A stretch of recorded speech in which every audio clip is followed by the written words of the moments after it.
Good evening. Hello friends, this is Supriya. I hope you all are good. Welcome to my channel. And today in this video we will read chapter 5th Sangathan means organization. Its PDF you will get my telegram and the link you will get my description. So let's start today's chapter. सबसे पहले हम समझते हैं organisation की meaning. संगठन कार्य को समझने, वर्गीकरण करने तथा अधिकार अंतरण करने की एक प्रक्रिया है। ऑर्गेनाइजेशन क्या है? ऑर्गेनाइजेशन जो है वो वर्क को समझने, कार्य को समझने, उसका वर्गीकरण करने तथा अधिकार अंतरण करने की एक प्रक्रिया है, जिसे हम क्या कहते हैं? संगठन कहते हैं। नेक्स्ट है आपका संगठन प्रक्रिया के कुछ चरण। इसमें फर्स्ट आपका आता है कार्य की पहचान तथा विभाजन। सबसे पहले विशिष्ट कार्यों को संगठन द्वारा निर्धारित उद्देश्यों के अनुसार पहचान कर उनके छोटे छोटे भागों में विभाजित करना। फर्स्ट क्या है? आपको कार्य को पहचानना होता है और उसके बाद में उनका विभाजन करना होता है। कहने का मतलब क्या है? सबसे पहले विशिष्ट कार्य को संगठन द्वारा निर्धारित किया जाता है। पहले कार्यों को निर्धारित किया जाता है और निर्धारित करने के बाद में उद्देश्यों के अनुसार उनको पहचाना जाता है और पहचान करने के बाद में उनको छोटे छोटे भागों में विभाजित किया जाता है, जिसे हम कहते हैं कार्य की पहचान तथा विभाजन। नेक्स्ट आपका आता है विभागीकरण। कार्य को छोटे छोटे भागों में बांटने के बाद एक जैसी क्रियाओं को एक विशेष विभाग को सौंप दिया जाता है। इस प्रक्रिया को ही विभागीकरण कहते हैं, जैसे कच्चा माल क्रय करना, पुर्जे क्रय करना आदि के क्रय विभाग। विभागीकरण का मतलब होता है कार्य को छोटे छोटे भागों में बांटना। पहले जो आपके कार्य होते हैं उनको डिफरेंट भागों में बांट देना। बांट देने के बाद में क्या होता है? आपको उसके जो विशेष विभाग होते हैं, उसके जो स्पेशलिस्ट विभाग होते हैं, उनको उन कार्यों को सौंप दिया जाता है। इसी प्रक्रिया को विभागीकरण कहा जाता है। जैसे कि कच्चे माल को क्रय करना हो गया, आपका पुर्जे क्रय करना हो गया, आदि के क्रय के लिए विभाग। फिर थर्ड पॉइंट आपका आता है कर्तव्यों का निर्धारण। विभागीकरण के बाद क्या होता है? विभागीकरण के बाद प्रत्येक विभाग को जिसे विभाग अध्यक्ष कहते हैं को सौंप दिया जाता है। जो आपके डिफरेंट विभाग होते हैं, जो उनके विभाग अध्यक्ष होते हैं, उनको सौंप दिया जाता है। फिर यह निर्धारण कार्य की प्रकृति, कर्मचारियों की क्षमता, कुशलता तथा उनकी योग्यता के आधार पर किया जाता है। ये जो निर्धारण कार्य है वो कैसे किया जाता है? ये कार्य की प्रकृति, कर्मचारियों की क्षमता, कुशलता तथा उनकी योग्यता के आधार पर किया जाता है। उसे हम कहते हैं कर्तव्यों का निर्धारण। मतलब सबसे पहले क्या है? आपको कार्यों का संगठन द्वारा सबसे पहले आपको विशिष्ट कार्यों को संगठन द्वारा निर्धारित उद्देश्यों के अनुसार पहचानना होता है। सबसे पहले क्या आपको कार्यों को पहचानना होता है। पहचानने के बाद उनको छोटे छोटे भागों में विभाजित करना होता है। फिर हम जो छोटे छोटे भागों में विभाजित करते हैं उनको क्या होता है? उनके जो स्पेशलिस्ट विभाग होते हैं उनको सौंप दिया जाता है। फिर सौंप देने के बाद में क्या होता है? उस विभाग के जो अध्यक्ष होते हैं उनको उन विभागों को सौंप दिया जाता है। इसमें आपका फोर्थ पॉइंट है रिपोर्टिंग संबंध स्थापित करना। कर्तव्यों के निर्धारण के बाद रिपोर्टिंग संबंध स्थापित करना अति आवश्यक है। इसका अर्थ है कि प्रत्येक कर्मचारी को यह ज्ञात होना चाहिए कि उसे किससे आदेश लेना है तथा कौन उसका अधिकारी है और कौन अधीनस्थ है। रिपोर्टिंग संबंध स्थापित का मतलब होता है कर्तव्यों के निर्धारण के बाद, जब आपके कर्तव्यों को निर्धारण कर दिया जाता है उसके बाद में रिपोर्टिंग संबंध स्थापित करना और अति आवश्यक है। रिपोर्टिंग के जो संबंध होते हैं उनको स्थापित करना होता है। इसका अर्थ क्या होता है कि प्रत्येक कर्मचारी को ये ज्ञात होना चाहिए कि उसे किससे आदेश लेना और और कौन उसका अधिकारी है। हर कर्मचारी को, जो एक ऑर्गेनाइजेशन के कर्मचारी होते हैं, उनको ये ज्ञात होना चाहिए कि उनको किससे आदेश लेना है तथा उसका जो अधिकारी है वो और जो अधीनस्थ है वो कौन है, उनको ये सारी चीज़ें मालूम होना चाहिए।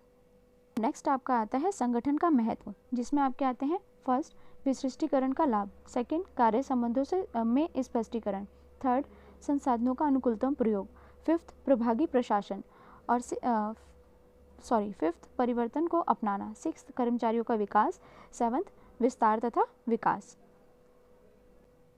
नेक्स्ट क्या है आपका संगठन ढांचा। संगठन प्रक्रिया द्वारा जिस ढांचे का निर्माण किया जाता है, संगठन की प्रक्रिया ऑर्गेनाइजेशन का जो प्रोसेस होता है उसके द्वारा जिस ढांचे का निर्माण किया जाता है उसे संगठन ढांचा कहा जाता है। संगठन ढांचा क्या है? जो ऑर्गेनाइजेशन स्ट्रक्चर है वो किसे कहते हैं? ऑर्गेनाइजेशन स्ट्रक्चर उसे कहा जाता है जो ऑर्गेनाइजेशन प्रोसेस के द्वारा निर्माण किया जाता है, उसे हम ऑर्गेनाइजेशन स्ट्रक्चर कहा जाता है। इसके अंदर कार्यों की पहचान कर उनके छोटे छोटे भागों में बांट दिया जाता है। फिर उनका विभागीकरण कर कर्तव्यों का निर्धारण किया जाता है अतः सभी पदों पर कार्य कर रहे कर्मचारियों के संबंधों को स्पष्ट किया जाता है। इसमें क्या किया जाता है? आपके जो कार्य होते हैं, इसके अंदर जो आपके कार्य होते हैं उनकी पहले पहचान की जाती है, फिर उनको छोटे छोटे डिफरेंट भागों में बांट दिया जाता है, फिर उनका विभागीकरण किया जाता है, फिर उसके बाद में उनके कर्तव्य जो होते हैं उनका निर्धारण किया जाता है, फिर सभी पदों के जो कार्य होते हैं उनको सौंप दिया जाता है, फिर कर्मचारियों से जो संबंध होते हैं उनको स्पष्ट किया जाता है, जिसे हम कहते हैं ऑर्गेनाइजेशन स्ट्रक्चर। अब नेक्स्ट आपका आता है संगठन ढांचे के प्रकार। ये कितने प्रकार के होते हैं? ये 2 प्रकार के होते हैं, क्रियात्मक संगठन ढांचा और सेकंड आपका प्रभागीय संगठन ढांचा। क्रियात्मक संगठन ढांचा, इसमें संस्था के समस्त कार्यों को बड़े बड़े भागों जैसे उत्पादन, विपणन, क्रय, वित्त आदि भागों में बांट दिया जाता है। क्रियात्मक संगठन ढांचा ऐसी संस्था द्वारा अपनाई जाती है जहां एक ही उत्पाद बेचा जाता है। क्रियात्मक संगठन ढांचा कहाँ यूज़ होता है? वो ऐसे ऑर्गेनाइजेशन या ऐसे बिजनेस या ऐसी कंपनी या फिर ऐसी किसी संस्था में यूज़ होता है जहाँ पर सिर्फ एक ही प्रोडक्ट को बेचा जाता है या फिर एक ही प्रोडक्ट का उत्पाद किया जाता है और उसको बेचा जाता है, उस जगह पर यह ढांचा यूज़ किया जाता है। इसकी कुछ उपयोगिताएं हैं। फर्स्ट, जहाँ व्यवसाय का आकार बड़ा हो, जहाँ विशिष्टीकरण जरूरी हो और जहाँ एक ही उत्पाद बेचा जाता हो, वहाँ पर इसकी उपयोगिता होती है।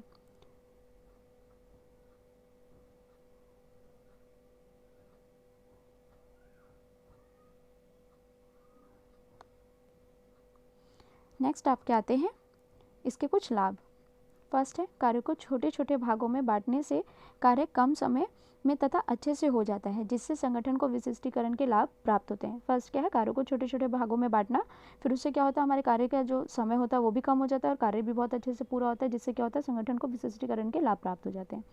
सेकेंड है आपका एक विभाग में एक ही कार्य को बार बार करने के कारण सभी व्यक्ति विशेष हो जाते हैं, जिससे विभाग में समन्वय स्थापित करने में सहायता मिलती है। इससे क्या होता है, अगर एक ही विभाग में एक ही कार्य हो रहा है तो वहाँ पे जो कार्य कर रहे हैं व्यक्ति, जो वर्कर्स हैं, वो बहुत टाइम से उसी कार्य को कर रहे हैं, तो वो क्या होते हैं, उसमें स्पेशलिस्ट हो जाते हैं और उससे क्या होता है, उस विभाग में समन्वय स्थापित करने में भी सहायता मिलती है। थर्ड है आपका एक विभाग में एक ही कार्य को बार बार किया जाता है, जिससे प्रबंधकीय कुशलता में भी वृद्धि होती है। उससे क्या होता है, अगर एक ही कार्य को बार बार किया जाता है तो वहाँ पे प्रबंधकीय कुशलता में क्या होता है, वृद्धि होती है। नेक्स्ट है आपका सभी कर्मचारियों को यह ज्ञात होता है कि उसे किससे आदेश लेना है तथा क्या कार्य करना है, जिसके कारण कार्य की दोहराई कम हो जाती है। सभी कर्मचारी जो उस ऑर्गेनाइजेशन में काम कर रहे हैं, जो बार बार एक ही काम कर रहे हैं, उनको क्या होता है, उनको ये सब कुछ ज्ञात होता है कि किससे आदेश लेना है, क्या क्या कार्य करना है, कैसे करना है, कब करना है, कहाँ करना है, उनको सारी चीज़ें पहले से ही पता हो जाता है। तो उससे क्या होता है, किसी भी कार्य को दोहराई मतलब दोबारा से करने की आवश्यकता नहीं होती, ये बहुत कम हो जाता है। नेक्स्ट है आपका इससे कर्मचारियों को प्रशिक्षण देने में आसानी होती है, क्योंकि एक कर्मचारी का काम का दायरा जो है वो कम होता है। इससे क्या होता है, कर्मचारियों को प्रशिक्षण देने में क्या होता है, आसानी होती है। ऐसा क्यों होता है? ऐसा इसलिए होता है क्योंकि कर्मचारियों का जो काम करने का दायरा होता है वो बहुत कम होता है। अब नेक्स्ट आपकी आती हैं इसकी कुछ हानियाँ। फर्स्ट, इससे संगठनात्मक उद्देश्यों की अवहेलना होती है। इसमें क्या होता है, इसमें संगठनात्मक उद्देश्यों की क्या होती है, अवहेलना होती है, क्योंकि सभी विभाग अध्यक्ष अपनी मर्जी से काम करते हैं तथा हमेशा अपने विभाग के उद्देश्यों को अधिक महत्व देते हैं। इसमें क्या होता है, डिफरेंट विभाग बने होते हैं, तो वो क्या करते हैं, उसके जो अध्यक्ष होते हैं वो अपनी मर्जी से काम करते हैं और उसमें जो है सभी विभाग क्या करते हैं, वो अपने अपने उद्देश्यों को अधिक महत्व देते हैं। इसीलिए बोला गया इसमें संगठनात्मक उद्देश्यों की अवहेलना होती है। नेक्स्ट, सभी विभाग अध्यक्ष अपनी मर्जी से काम करते हैं, जिससे सभी विभागों में समन्वय या एकता स्थापित करने में कठिनाई होती है। डिफरेंट जो विभाग होते हैं उसके जो अध्यक्ष होते हैं वो अपनी मर्जी से काम करते हैं। इससे क्या होता है, सभी विभागों में समन्वय व एकता स्थापित करने में कठिनाई होती है, क्योंकि वो सिर्फ अपने आप को महत्व देते हैं, दूसरे विभाग को नहीं, वो एक दूसरे को नहीं समझ पाते, इसी वजह से वहाँ समन्वय और एकता नहीं हो पाती है। थर्ड है आपका इससे कर्मचारी के पूर्ण विकास में बाधा आती है, क्योंकि वह एक ही कार्य को बार बार करते हैं और सिर्फ उसी कार्य के विशेष बन जाते हैं, ना कि पूरे कार्य के। इससे क्या है, कर्मचारियों का जो विकास, जो डेवलपमेंट होता है उसमें बाधा आती है, क्योंकि अगर आप एक ही वर्क करते रहेंगे तो आप उसी में स्पेशलिस्ट हो जाएंगे, आपको उसी का एक्सपीरियंस रहेगा। अगर आपको कल को किसी और वर्क को करना है या किसी डिफरेंट विभाग में जाना है तो वहाँ पर आपको उसे सीखना पड़ेगा, वो कार्य आपको जल्दी नहीं आएगा। तो उससे क्या है, आपको आपके डेवलपमेंट में बाधा आती है।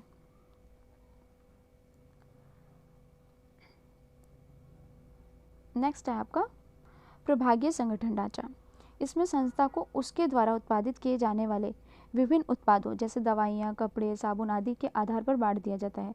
प्रभागीय संगठन ढांचा ऐसी संस्था द्वारा बनाई जाती है जहाँ एक से अधिक उत्पादों को बेचा जाता है। आपका फर्स्ट था क्रियात्मक, उसे क्या है, उसका वो वहाँ यूज होता है जहाँ पे एक ही उत्पाद को बनाया जाता है, एक ही प्रोडक्ट को बनाया जाता है और बेचा जाता है।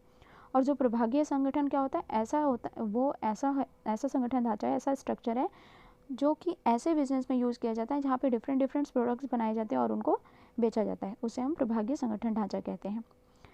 अब इसकी कुछ उपयोगिता है, जिसमें फर्स्ट आपका आता है जहाँ एक से अधिक उत्पादों को बेचा जाता हो, जहाँ व्यवसाय का आकार बड़ा हो, जो तेज़ी से विकास कर रहा हो, वहाँ पे हम इस स्ट्रक्चर का उपयोग करते हैं। नेक्स्ट आपके आते हैं इसके कुछ लाभ। इससे प्रभाग अध्यक्ष या डिविजनल अध्यक्ष अपने उत्पाद से संबंधित सभी कार्यों को संभालता है, जिससे उसमें कई तरह के कौशल विकसित हो जाते हैं। इसमें क्या होता है, इससे प्रभाग अध्यक्ष जो होता है, डिविजनल अध्यक्ष होता है, वो अपने उत्पाद से संबंधित सभी कार्यों को संभालता है और उससे क्या होता है, जिससे उसमें कई तरह के कौशल विकसित हो जाते हैं। वो डिफरेंट डिफरेंट चीज़ों को संभालता है और कार्यों को करता है, तो उससे उसमें कुशलता बढ़ जाती है और वो बहुत ज़्यादा कौशल भी बढ़ जाता है और कौशल में विकसित भी हो जाता है।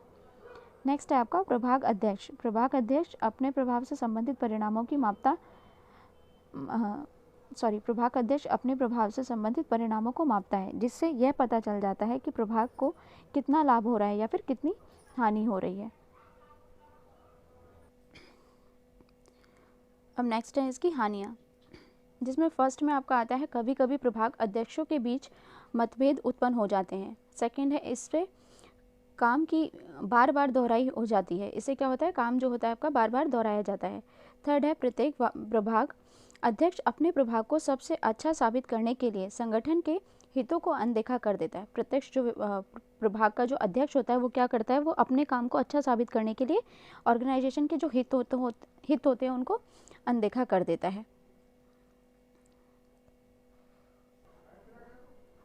अब नेक्स्ट आपका आता है औपचारिक संगठन। औपचारिक संगठन से अभिप्राय किसी विशिष्ट कार्य को पूरा करने के लिए प्रबंधकों द्वारा जानबूझकर तैयार किए गए ढांचे से है। औपचारिक संगठन क्रियात्मक तथा प्रभागीय कोई सा भी ढांचा हो सकता है। औपचारिक संगठन क्या होता है, औपचारिक संगठन से अभिप्राय किसी विशिष्ट कार्य को, किसी स्पेशल कार्य को पूरा करने के लिए क्या होता है, प्रबंधकों द्वारा जानबूझकर तैयार किए गए ढांचे से, प्रबंधकों द्वारा एक जानबूझकर स्ट्रक्चर बनाया जाता है जिसे हम कहते हैं औपचारिक संगठन। और ये क्रियात्मक तथा प्रभागीय कोई सा भी हो सकता है, मतलब कोई सा भी स्ट्रक्चर ढांचा हो सकता है, ये आपका कहलाता है औपचारिक संगठन।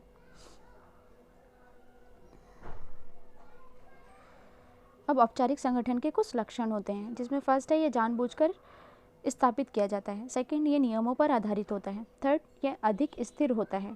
फोर्थ, इसमें व्यक्ति का नहीं काम का महत्व होता है। इसमें क्या होता है, व्यक्ति का नहीं काम का महत्व होता है। फिफ्थ, इसमें परिभाषित आपसी संबंध होते हैं।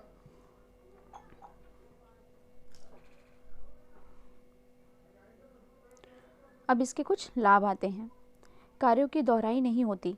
फर्स्ट क्या होता है, इसमें कार्यों की दोहराई नहीं होती। सेकंड, इससे कर्मचारियों को ये अच्छे से ज्ञात होता है कि किससे आदेश लेना है, जिससे आदेश की एकता का पालन होता है। इसमें क्या होता है, कर्मचारियों को ये पहले से ही पता रहता है कि उनको किससे आदेश लेना है, जिससे क्या होता है, आदेश की एकता का पालन होता है। थर्ड, निर्धारित लक्ष्यों को प्राप्त करने में आसानी होती है।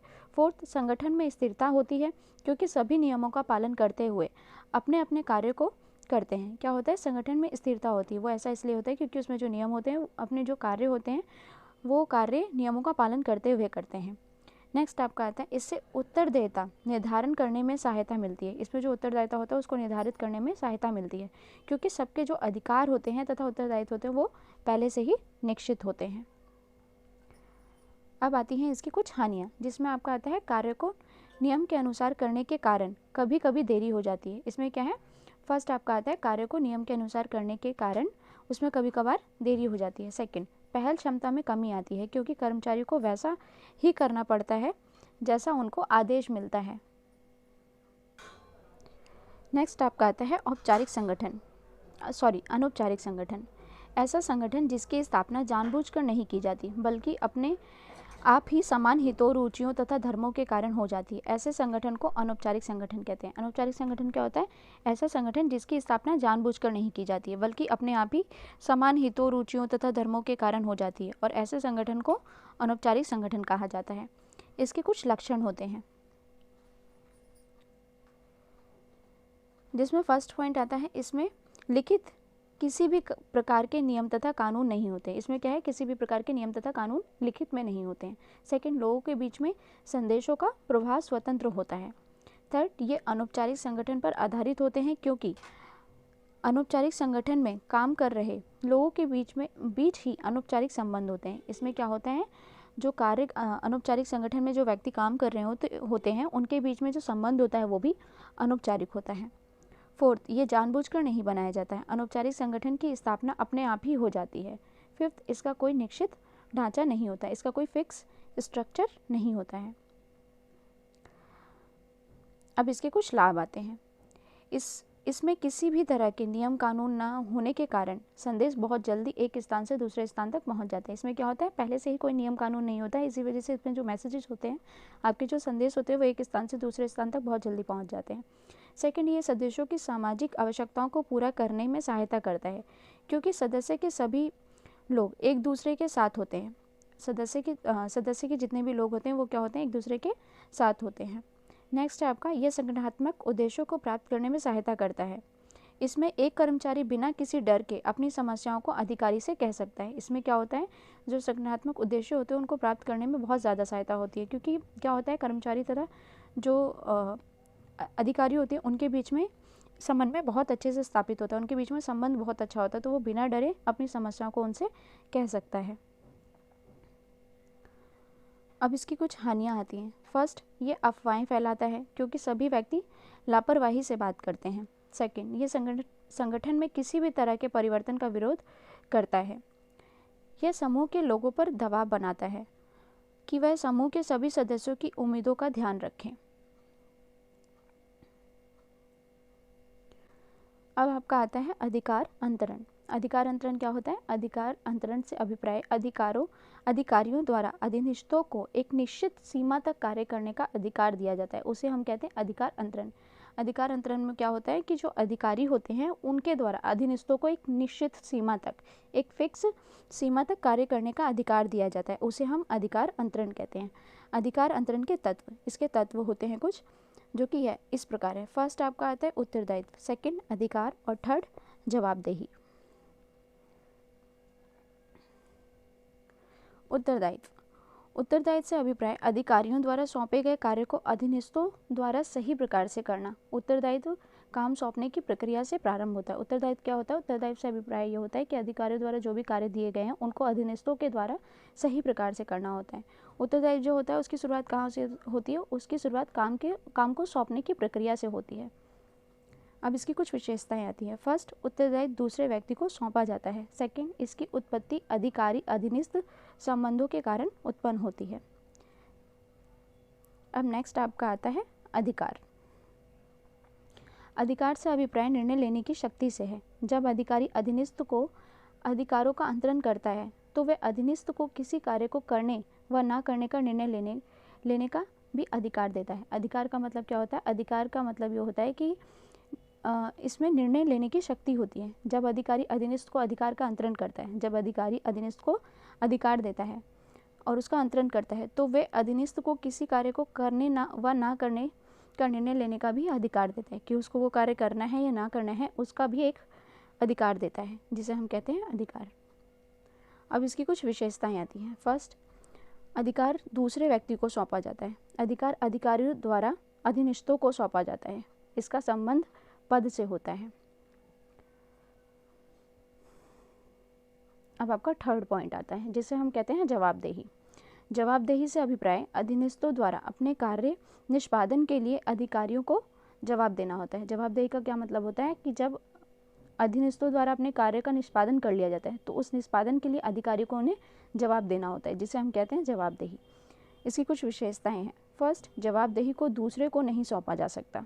इसका आधार अधिकारी अधीनस्थ संबंध से होता है। यह केवल अधिकार सौंपने वाले व्यक्ति के प्रति होता है। यह अधिकार सौंपने के कारण उत्पन्न होता है। इसके कुछ डिफरेंस हैं। फर्स्ट, अधिकार व उत्तरदायित्व में अंतर का आधार अर्थ, उत्पत्ति और प्रभाव। अधिकार में क्या होता है, निर्णय लेने की शक्ति होती है, जबकि उत्तरदायित्व में अधिकार सहित सुपुर्द किए गए कार्य का निष्पादन किया जाता है। अधिकार में क्या होता है, औपचारिक पद के कारण होते हैं और उत्तरदायित्व में क्या होता है, अधिकारी अधीनस्थ संबंध के कारण होता है। प्रवाह इसमें कैसा होता है, अधिकार में ऊपर से नीचे की ओर होता है और उत्तरदायित्व में नीचे से ऊपर की ओर होता है। नेक्स्ट आपका आता है उत्तरदायित्व व जवाबदेही में अंतर। इसमें क्या होता है, अंतर का आधार। फर्स्ट, अर्थ। उत्तरदायित्व का अर्थ क्या है, कार्य का निष्पादन करना, और जवाबदेही का अर्थ क्या है, वरिष्ठ को किए गए कार्य के लिए जवाब देना। उत्पत्ति, उत्तरदायित्व में क्या होता है, अधिकारी अधीनस्थ संबंध के कारण होता है, जबकि जवाबदेही में अधिकार सौंपे जाने के कारण होता है।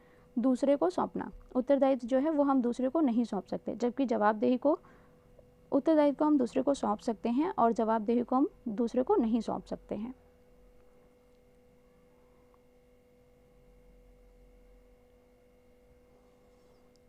नेक्स्ट आपका आता है अधिकार अंतरण की प्रक्रिया। इसमें फर्स्ट आपका आता है उत्तरदायित्व सौंपना। अधिकार अंतरण की क्रिया का पहला चरण जो होता है वो उत्तरदायित्व का सौंपना होता है। प्राय कोई भी अधिकारी इतना सक्षम नहीं होता कि वह अपने सभी कार्यों को सफलतापूर्वक पूर्ण कर सके, इसलिए वह अपने संपूर्ण कार्य का बंटवारा करता है।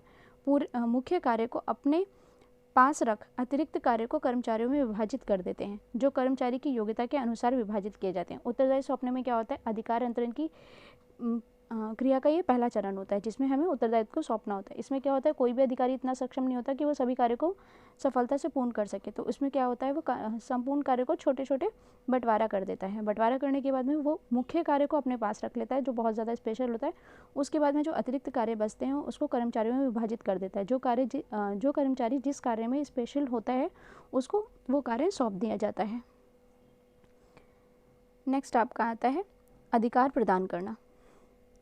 अधिकार अंतरण के दूसरे चरण में सौंपे गए कार्य को पूर्ण करने के लिए कर्मचारियों को अधिकार प्रदान किए जाते हैं, जिससे कि कर्मचारी ठीक समय पर उचित निर्णय ले सके, जिसे हम कहते हैं अधिकार प्रदान करना।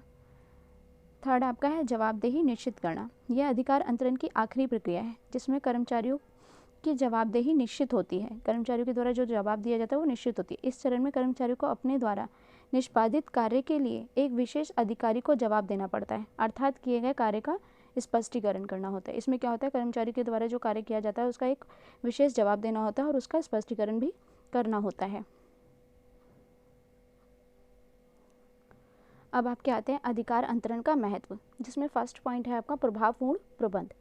प्रभावपूर्ण का अर्थ होता है उद्देश्यों का सफलतापूर्वक प्राप्त होना। मतलब क्या है, प्रभावपूर्ण का उद्देश्यों का सफलतापूर्वक प्राप्त होना। अधिकार अंतरण की प्रक्रिया से प्रबंधकों पर सामान्य कार्यों का कार्यभार कम होता है। अधिकार अंतरण की प्रोसेस से क्या होता है, प्रबंधकों पर जो सामान्य कार्यों का कार्यभार पड़ता है वो क्या होता है, कम हो जाता है, जिससे वह मुख्य कार्यों पर अधिक ध्यान केंद्रित कर पाते हैं। इससे क्या होता है, उनके जो स्पेशल कार्य होते हैं या जो मुख्य कार्य होते हैं उस पर अधिक ध्यान केंद्रित कर पाते हैं। संगठन के उद्देश्यों को सफलता प्राप्त होती है और उससे क्या होता है, ऑर्गेनाइजेशन के जो उद्देश्य होते हैं उसको भी सफलता प्राप्त होती है। नेक्स्ट आपका आता है कर्मचारी विकास।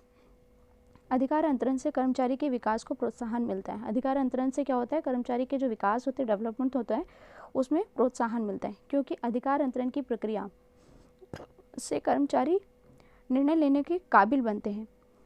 इसमें क्या होता है कि अधिकार अंतरण से कर्मचारी के विकास को प्रोत्साहन मिलता है। उसके साथ में क्योंकि अधिकार अंतरण की जो प्रक्रिया होती है, जो प्रोसेस होता है, उससे कर्मचारी जो है निर्णय लेने के काबिल बन जाते हैं, जिससे वह भविष्य में भी कठिन समय में भी निर्णय लेने के योग्य बन जाते हैं। अगर इन फ्यूचर अगर कोई जोखिम भी आता है तो वो उसमें निर्णय लेने के योग्य बन जाते हैं, वो आसानी से उसमें निर्णय ले सकते हैं। थर्ड आपका पॉइंट आता है कर्मचारियों का अभिप्रेरण। जब अधिकारी द्वारा अधीनस्थों को कार्य सौंपे जाते हैं तो कर्मचारी इस स्थिति का लाभ उठाते हुए अपनी योग्यता व कुशलता का बेहतर प्रदर्शन करते हैं। जब अधिकारियों द्वारा अधीनस्थों को कार्य सौंपे जाते हैं तो उसमें क्या होता है, उसमें कर्मचारी इस स्थिति का लाभ उठाते हैं और लाभ उठाने के साथ साथ अपनी योग्यता व कुशलता का बेहतर प्रदर्शन करते हैं, जिससे संगठन में उनकी पहचान बनती है और उनके कार्य की संतुष्टि में भी वृद्धि होती है। नेक्स्ट पॉइंट आता है आपका अधिकारी अधीनस्थ संबंधों का आधार। अधिकारी अंतरण अधीनस्थ को स्थापित करने का कार्य करता है। अधिकारी अंतरण जो होता है वो अधिकारी अधीनस्थ को स्थापित करने का क्या करता है, कार्य करता है। किसी संगठन में अधिकारी अधीनस्थ में अच्छे व्यावसायिक संबंध उस व्यवसाय की सफलता को निश्चित करते हैं। किसी भी ऑर्गेनाइजेशन के अंदर अधिकारी अधीनस्थ के जो अच्छे व्यावसायिक संबंध होते हैं वो उस ऑर्गेनाइजेशन की जो सफलता होती है उसको निश्चित करता है। नेक्स्ट है आपका विकास में सहायक। अधिकार अंतरण की प्रक्रिया से केवल कर्मचारियों का ही नहीं अपितु संपूर्ण संगठन का विकास होता है। अधिकार अंतरण की जो प्रोसेस होता है उससे क्या होता है, केवल कर्मचारियों का ही नहीं बल्कि पूरे ऑर्गेनाइजेशन का विकास होता है। पर्याप्त मात्रा में उपलब्ध योग्य कर्मचारी से संगठन में विस्तार, आधुनिकीकरण व विविधीकरण में मदद मिलती है। इससे क्या होता है, कर्मचारियों से संगठन में विस्तार, आधुनिकीकरण व विविधीकरण में भी मदद मिलती है, जिसे हम कहते हैं विकास में सहायक। अब नेक्स्ट पॉइंट आपका आता है विकेंद्रीकरण। विकेंद्रीकरण से अभिप्राय संगठन की छोटी से छोटी क्रियाओं के जितना व्यवहारिक हो सके अधिकार व दायित्व का वितरण करना होता है। विकेंद्रीकरण का क्या मतलब होता है? विकेंद्रीकरण का मतलब ये होता है कि संगठन की जो छोटी से छोटी क्रियाएं होती हैं उनका जितना व्यवहारिक हो सके अधिकार व दायित्व का वितरण करना, उसे हम विकेंद्रीकरण कहते हैं। विकेंद्रीकरण की विशेषताएं, फर्स्ट आपका आता है अधिकार अंतरण का विस्तृत रूप। अधिकार अंतरण का क्या होता है? विस्तृत रूप पाया जाता है। सेकंड, अधीनस्थों की भूमिका को महत्व देना। थर्ड, यह संपूर्ण संगठन में लागू होने वाली एक प्रक्रिया है। अधिकारियों के कार्यभार को भी कम करता है। इसमें अधिकार के साथ साथ जवाबदेही का भी हस्तांतरण भी होता है। इसमें क्या होता है? अधिकार के साथ साथ आपकी जो जवाबदेही होता है उसका भी हस्तांतरण होता है। नेक्स्ट है आपका विकेंद्रीकरण का महत्व। फर्स्ट, अधीनस्थों में पहल क्षमता का विकास। विकेंद्रीकरण के अंतर्गत बड़ी मात्रा में अधिकारों का हस्तांतरण किया जाता है। इसके अंदर क्या होता है? बड़ी मात्रा में अधिकार जो होते हैं उनका हस्तांतरण किया जाता है। अधिकार कर्मचारियों को सोचने व कुछ नया करने की क्षमता देता है, जिससे उनमें पहल क्षमता का भी विकास होता है। इससे क्या होता है, जो विकेंद्रीकरण के अंतर्गत क्या होता है, बड़ी मात्रा में अधिकारों का हस्तांतरण किया जाता है। उससे क्या होता है, कर्मचारी जो होती है अधिकार के माध्यम से क्या होता है, कर्मचारियों को कुछ नया सोचने की क्षमता मिल जाती है, जिससे वो पहल क्षमता का भी विकास होता है, जिसमें वो सोचने के साथ साथ कुछ न्यू भी सोचते हैं, न्यू टेक्निक्स के बारे में भी सोचते हैं और प्रोडक्ट्स के बारे में भी सोचते हैं, साथ साथ अपनी ऑर्गेनाइजेशन के बारे में भी सोचते हैं। इसलिए बोला गया है कि अधीनस्थों में पहल क्षमता का विकास होता है। नेक्स्ट है आपका शीघ्र निर्णय। विकेंद्रीकरण कर्मचारियों को शीघ्र निर्णय लेने के योग्य बनाता है। विकेंद्रीकरण से क्या होता है, कर्मचारियों को शीघ्र निर्णय लेने के योग्य बना देता है, क्योंकि जब कर्मचारियों को कार्य सौंपा जाता है तो उन्हें कई स्थितियों में शीघ्र निर्णय लेने पड़ते हैं, जिससे वे शीघ्र निर्णय ले पाने के काबिल बन जाते हैं। शीघ्र निर्णय का मतलब क्या होता है कि विकेंद्रीकरण से कर्मचारियों को जल्दी निर्णय लेने के योग्य बनाता है। वो बहुत ही आसानी से निर्णय ले सकते हैं और निर्णय लेने के साथ साथ कर्मचारियों को जो कार्य सौंपा जाता है उनको भी बहुत अच्छे से पूरा कर सकते हैं और उनके काबिल बन जाते हैं।